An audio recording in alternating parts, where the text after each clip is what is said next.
আমি মেয়র হিসেবে শপথ আমাকে বর্তমান সরকার নিতে দিবে কিনা সেই বিষয়ে আমি সন্দিহান রয়েছি।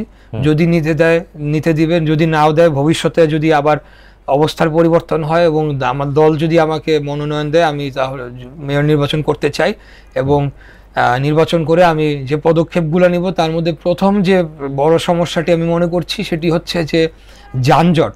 ঢাকা শহরে আপনি জানেন যে এই যানজটের কারণে কিন্তু অনেকগুলা সাইড এফেক্ট সমস্যা তৈরি হচ্ছে। সেখানে বায়ু দূষণ রয়েছে, শব্দ দূষণ রয়েছে, অর্থনৈতিকভাবে ইকোনমি ক্ষতিগ্রস্ত হচ্ছে এবং একটা মানসিক সমস্যা তৈরি হচ্ছে নগরবাসীর জন্য। তারা ঘন্টার পর ঘন্টা, 2 ঘন্টা 3 ঘন্টা যানজটে তারা নাকাল হয়ে যাচ্ছে। তো সেই যানজট নিরসন করতে গেলে গণপরিবহনের একটা সংস্কার করতে হবে এবং সেখানে কিছু প্রয়োজনীয় পদক্ষেপ নিতে হবে এবং সেখানে রাস্তাঘাট সংস্কার করতে হবে। তো এইটা একটা আমি বলবো। দ্বিতীয় আমরা বলতে চাই যে এখানে যে বর্জ্য ব্যবস্থাপনা এবং পরিবেশগত যে দূষণ, অন্যান্য যে দূষণ রয়েছে, আপনারা জানেন যে বিশ্বের সবচেয়ে অবসবাসযোগ্য এবং দূষিত নগরীর তালিকায় ঢাকা 1 থেকে 5-এর মধ্যে প্রতিনিয়তই থাকছে। এয়ার কোয়ালিটি ইন্ডেক্সের রিপোর্ট অনুযায়ী প্রায় 1 নম্বরে সবচেয়ে দূষিত নম্বর থাকে।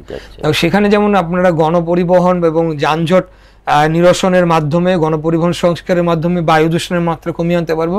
এছাড়া আরও যে কন্ট্রিবিউটিং ফ্যাক্টরস রয়েছে, যেমন আপনার ইট ভাটাগুলো একটা বড় কন্ট্রিবিউটর টু দিস আমাদের এয়ার পলিউশন, এবং বর্জ্য ব্যবস্থাপনা এবং বর্জ্যকে আমরা কিভাবে সেটাকে ডিল করব সেটা কিন্তু একটা বড় ফ্যাক্টর রয়েছে। এবং এই ব্যবস্থাপনার সাথে কিন্তু বুড়িগঙ্গা নদী সহ নদীর যে আশেপাশে যে নদীগুলো রয়েছে সেখানে যে দূষণ হচ্ছে সেটা কিন্তু একটা বড় চ্যালেঞ্জ হয়ে দাঁড়িয়েছে আমাদের জন্য। সেটাও আমাদেরকে নিরসন করতে হবে।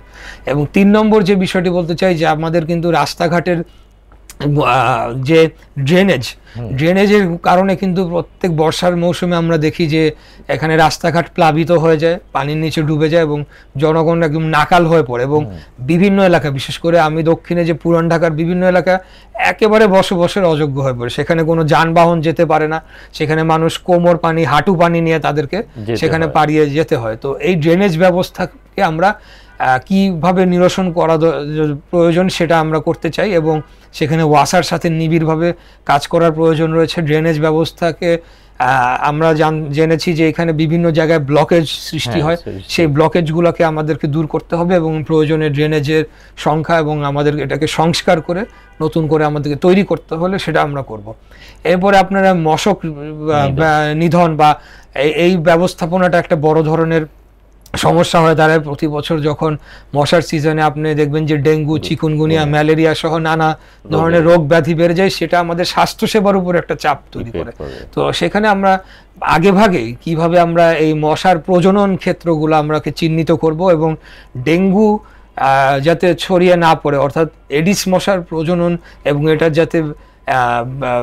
এটা যাতে বৃদ্ধি না পায় সেটার জন্য জনসচেতনতা তৈরি করা সহ যে প্রয়োজনীয় ইনসেকটিসাইড, লার্ভিসাইড এবং সেখানে কোনো দুর্নীতি হচ্ছে, অনিয়ম হচ্ছে কিনা, অব্যবস্থাপনা হচ্ছে কিনা সেগুলোকে নিরসন করে আমরা যথাযথ পদক্ষেপ নিতে চাই।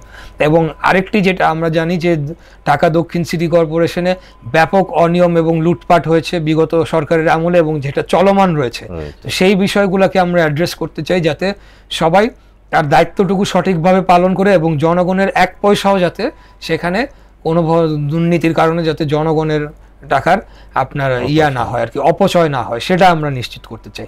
এরকম আরো অনেকগুলো পরিকল্পনা রয়েছে যেটা আমরা স্বল্প মেয়াদ, মধ্যম মেয়াদ এবং দীর্ঘ মেয়াদ 3টি ভাগে ভাগ করে আমরা এই পরিকল্পনাগুলোকে প্রণয়ন করব। এবং আপনারা জানেন যে কোঅর্ডিনেশনের একটা বড় সমস্যা রয়েছে। ঢাকা শহরে 52টির উপরে সার্ভিস প্রোভাইডিং এজেন্সি 7টি মন্ত্রণালয়ের অধীনস্থ তারা সার্ভিস প্রোভাইড করে থাকে, যার কারণে ব্যাপক একটা আপনার যে সমন্বয়ের কারণে একটা ব্যাপক সমস্যা তৈরি হয়। সেই সমন্বয়টা করে কিভাবে আমরা অপরিকল্পিত নগরায়নের ফলে যে ধরনের সমস্যাগুলো সৃষ্টি হচ্ছে সেগুলো নিরসনে আমরা কাজ করব।